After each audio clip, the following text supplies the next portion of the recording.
I've been bowling hard since like the 5th grade. Watching AI getting 40 with the French braids. Love Indiana, I'ma miss some good days. Charlotte Hornet, MJ, that's a new wave. Shorty like the way that I ball out. I've been getting money till I fall out. Cette fois-ci au programme, la troisième série de l'Ouest, après avoir abordé Dallas contre Utah et Memphis contre Minnesota, nous allons parler donc de Denver contre Golden State. Les Warriors qui sont cette année troisième de leur conférence avec un beau bilan de 53 victoires et 29 défaites contre les Nuggets qui ont validé le dernier strapontin pour les playoffs sans passer par le play-in avec un 6e seed et un bilan de 48 victoires pour 34 défaites. Denver qui joue avec peut-être le bientôt double MVP Nikola Jokic et à peu près 9 randoms dans l'équipe puisque le mec joue tout seul. Et Golden State en face qui a connu une saison, un très bon début de saison, qui était parti pour peut-être concurrencer Phoenix dans le premier spot. Bon, je crois qu'ils étaient vraiment premiers au début avant de se faire doubler.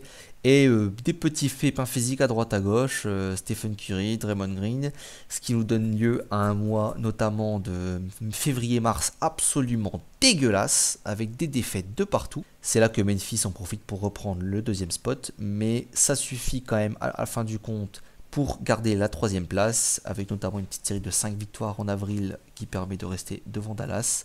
Mais c'était chaud pour Golden State, vraiment pas loin de descendre encore plus derrière Dallas qui remontait vraiment fort. Une opposition peut-être un peu simple entre guillemets à analyser. Est-ce que Stephen Curry sera à 100% physiquement? Est-ce que Draymond Green sera à 100% physiquement? Et est-ce que Jokic va tourner en 45, 20, 15? Puisque ça semble être peut-être la seule solution pour Denver de gagner cette série. Messieurs, je vous tends le micro invisible, je vous donne la parole. Qu'est-ce que vous voulez me raconter sur cette bien belle série qui nous attend? Écoute, bien belle, je suis pas sûr que ce soit le mot. Vas-y. Non, vas-y. Du coup, c'est donc bien belle, je suis pas sûr que ce soit le mot. C'est effectivement, on va avoir un one-man show d'un côté. De l'autre côté, des mecs qui vont en profiter pour se requinquer et prêts pour quand ça commence vraiment au tour suivant, j'ai envie de dire. Que voilà, pas grand chose à dire. J'ai vu que Curry a repris l'entraînement aujourd'hui. Oui. Le reste, côté Warriors, côté Green, c'est plus jamais à 100% de toute façon. Après tout, c'est avant tout dans sa tête. Et si dans sa tête ça va, beau être à 20%, il fera ce qu'il a à faire. Puis à côté de ça, ils ont profité de la fin de saison régulière, enfin même une mi-saison au final pour faire revenir Clay correctement.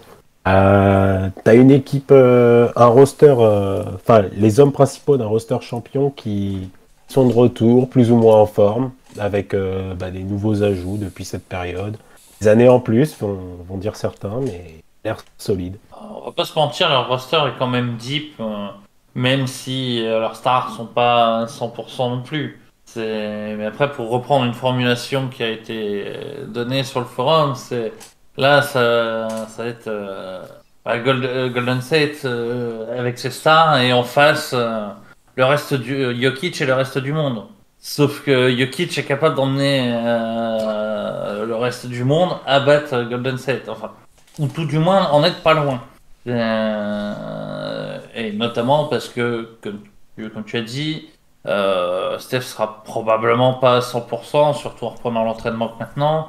Draymond sera peut-être pas à 100% non plus.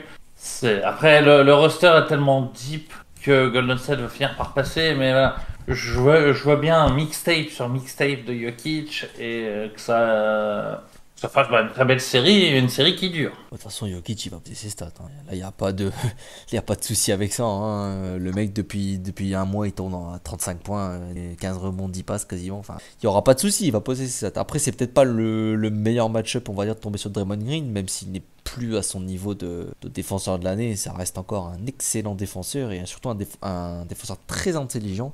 C'est peut-être un peu le mec que tu as envie d'éviter quand même dans la conférence Ouest quand tu es un joueur qui joue bien dans la raquette, quoi, quand tu es un big surtout. Anthony Davis aussi. Oui. Ah non. Ouais, t'as dit Anthony Davis aussi. Oui, mais non, là on parle de playoff. Désolé les Carnation. C'est vrai. Mais... mec qui joue au basket surtout. Surtout qui joue au basket. Draymond Green il joue pas beaucoup au basket. Mais voilà, ça empêchera pas Jokic de poser ses stats.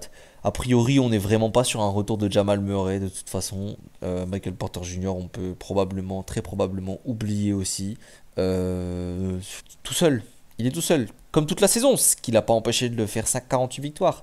Maintenant, Klay Thompson est revenu en face. T'as Jordan Poole qui continue de bien jouer. Il a bien pris son rôle.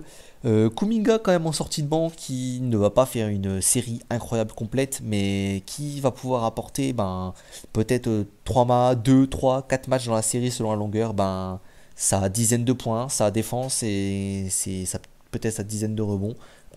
Pas très régulier, mais quand il est là, il fait mal. Ouais, c'est deep, hein. Je vois pas trop non plus les solutions en fait, tout simplement pour Denver. Mais après, t'as quand même le problème que historiquement, quand Curry tousse, Golden State tousse aussi pas mal, parce que le jeu offensif est quand même pas mal basé sur lui.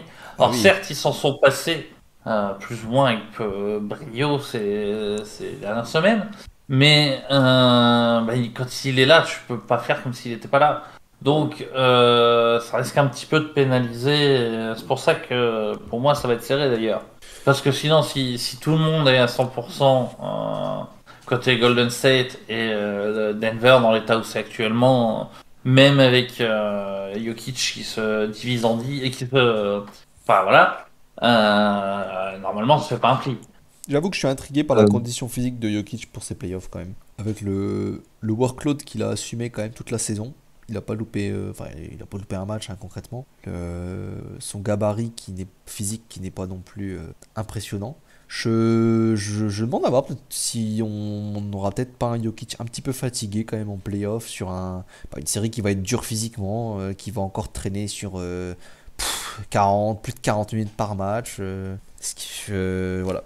Je me demande aussi s'il va pas un peu trop tirer sur la corde là du coup. Après historiquement c'est quand même un mec solide là-dessus. Il est peu blessé, il est... à la limite, c'est plus en début de saison où il est pas toujours ouf parce qu'il revient avec trop de kilos. Mais ouais, mais bon, c'est une machine, le gars, quoi. C'est une machine, mais...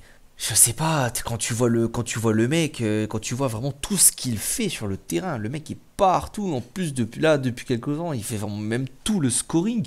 Tu te dis c'est pas possible, avec le gabarit qu'il a, il va craquer physiquement au bout d'un moment. Je dis pas que ça va forcément arriver, mais je suis un peu intrigué de voir si la série va sur 6 ou 7 matchs par exemple, de voir dans quel état le physique le mec va finir. Ah ok, dans ce sens-là, oui. Ça a peut-être pêché sur un match 7, sur un... match 7 ou comme c'est arrivé à Harden de pêcher physiquement par le passé à Houston. Oui, un peu ce genre de sens là, oui, je suis d'accord. Il est au four, au moulin, il est même dans le château si tu veux par là. Hein. Le mec est partout, c'est indécent. Même en défense, il fait des efforts. Ça, c'est ce qui me choque le plus. C'est dire.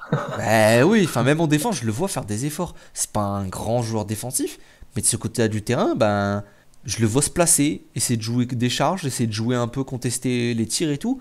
Pour un mec qui est partout en attaque, c'est fort louable de sa part d'essayer de se donner un petit peu en défense aussi. Oui, surtout qu'il pourrait dire laissez-moi m'occuper de l'attaque et vous faites la défense à 4 et puis c'est souvent comme ça que ça se passe d'ailleurs. Oui, et puis son compère dans la raquette quand c'est Aaron Gordon, c'est un fric physique qui défend bien en plus, donc écoute, tu peux te reposer un petit peu quoi. Après, c'est justement peut-être la présence de Gordon qui lui permet de défendre sans trop se fatiguer. Ça doit l'aider, c'est sûr. Mon avis perso, c'est qu'en fait, je trouve que la configuration va vraiment contre Denver dans son ensemble, parce que on peut imaginer un joueur, donc Jokic, porte une équipe sur son épaule qui défend très bien, mais c'est même pas la qualité de Denver en fait. Denver, c'est une défense plutôt average cette année, qui est portée en attaque par Jokic qui fait un peu tout, et au contraire, Golden State, c'est une attaque qui est average cette année, et même un peu below average, et par contre une top défense, et c'est vraiment pour moi le match-up bâtard pour Jokic, parce que ils vont en prendre 130 tous les soirs, et par contre ça va pas être simple d'en mettre 140. Je pense même que ce qui fait qu'ils sont below average quand même, c'est toutes les blessures qui ont un peu niqué leur saison. Je demande à voir leur rating offensif, tu vois, avec tout le monde à 100%. C'est sûr, de toute façon, ils étaient ça et la réintégration de Klay aussi. Parce que ouais, clairement, après c'est logique, hein, t'enlèves des bons joueurs, ton rating descend par la même occasion. Mais genre, en ayant plus de matchs de la plupart de leurs stars, ben c'est sûrement une équipe top 10 dans les deux, quoi, clairement. Ben, de toute façon, ils ont quand même des streaks où, ouais, tu vois, 5 défaites d'affilée. C'était quand? C'était courant mars, début mars. Ah, c'est dégueu en mars, hein. Non mais mars c'est dégueu, hein. Ensuite, t'as 8 Il y a ou aucun 9 joueur. défaites d'affilée Ouais, t'as fin personne. mars. Ouais. Ouais, mais t'avais personne, tu vois, c'était détruit. Mais ça a dû. Et oui, ça- non, mais c'est pour montrer que, bah Ouais, ouais. oui, tu souffres de ça sur tes Je ratings. veux dire, en plus, ouais, tu regardes la gueule des points marqués, ouais, ça, c'est quand même en dessous, hein. Ça a aussi détruit leur rating un peu, hein. Sauf contre Denver, justement, où ils en mettent 124 et ils en prennent 131. C'est la porte ouverte, hein, Denver, hein. Qui plus est avec une équipe là qui va être à domicile quand même. Bon. Avec quand même Los Angeles en met 146. Ouais, mais c'est le match où LeBron en met 56, non? Enfin 50. Non, le dernier match de la saison. Le dernier. Oh, Ouais, mais c'est le oui, dernier de la oui, saison, hein. le triple-double du GOAT Austin Reeves, ouais, c'est bon. Ouais. Franchement, les gars, si on se met à compter les matchs à 41 points de. Non, mais bon, 146 Ah, par les ça- Lakers. Ça Quand dépend, même. San Antonio, ils diront qu'un dernier match à 71 points, ça compte, hein. Ouais, ça rassure certains. Non, mais attends, ce match à 141 points là, c'est triple-double d'Austin Reeves, attention, hein. Rien que quand j'ai vu ça, j'ai carquillé les yeux quand même, hein. Ouais, mais plus ou moins que les. Je sais plus combien de points de love en 15 minutes. Ah non, ouais, là, moi j'ai cru qu'il y avait une erreur. Là, j'ai cru qu'il y avait une erreur. J'ai cru que mon application buguait, c'est différent encore. Est-ce que vous avez quelque chose à rajouter quand même pour Golden State Denver? Bah, peut-être le score qu'on n'a pas vu. Non, mais du coup, avant de passer au pronostic. Vraiment rien. Moi non Bon plus. pour moi aussi. Bon, ok, bah je pense que du coup on a fait le tour. Ça aurait été plus rapide, hein. Pour cette série, c'est vrai il y a moins de choses à dire, c'est un peu évident. Ça va dépendre de la santé de Stephen Curry et qu'en face ce sera un one-man show. Donc du coup, pronostic, Réa, comme toujours, je te laisse la main pour ton prono. Ouais. Donc, toujours, je vais rouvrir mon bracket et mon bracket dit 4-3 pour Golden State. 4-3 pour Golden State, d'accord, Pop. Alors, je mets également Golden State, mais 4-2. 4-2 pour Golden State, Doc. Moi, j'avais hésité avec un sweep, mais pour la forme, j'ai donné un match à Jokic. Pour la forme, un match à Jokic. C'est fou comme on est d'accord quand même depuis le début. J'ai pour la forme un match à Jokic. Non, mais Moi est-ce aussi. que quelqu'un vous a déjà vu dans la même pièce ensemble? Non, mais je crois je crois que je me trompe pas, on est vraiment sur 4 pronos similaires là. Bah, J'ai 3 expliqué, sûrs, j'ai ouais, pas le vu ton quatrième, bracket, ouais. j'ai un doute. Ah, je sais. T'avais envoyé ton bracket? Non, j'ai pas envoyé mon bracket, moi. J'ai pas envoyé mon bracket, mais Ça se trouve, on a le même. j'avais bien 4-3. J'avais bien 4-3 pour Memphis comme toi. Toronto, Philadelphie, on avait pareil. Et Utah, Le Dallas. Dallas-Utah sur lequel j'ai un doute. J'avais dit 4-3 Utah. Ok, ouais, bah non, là, j'ai Dallas. Ah oui, t'avais Dallas quand même. Bon, bon, elle a pas été Oui, pareil. et sur le Dallas-Utah, c'est avec moi que t'as une. Ah oui, c'est vrai. C'est avec toi que j'ai une connivence. Ok, bon ben voilà qui termine notre preview pour Denver et Golden State.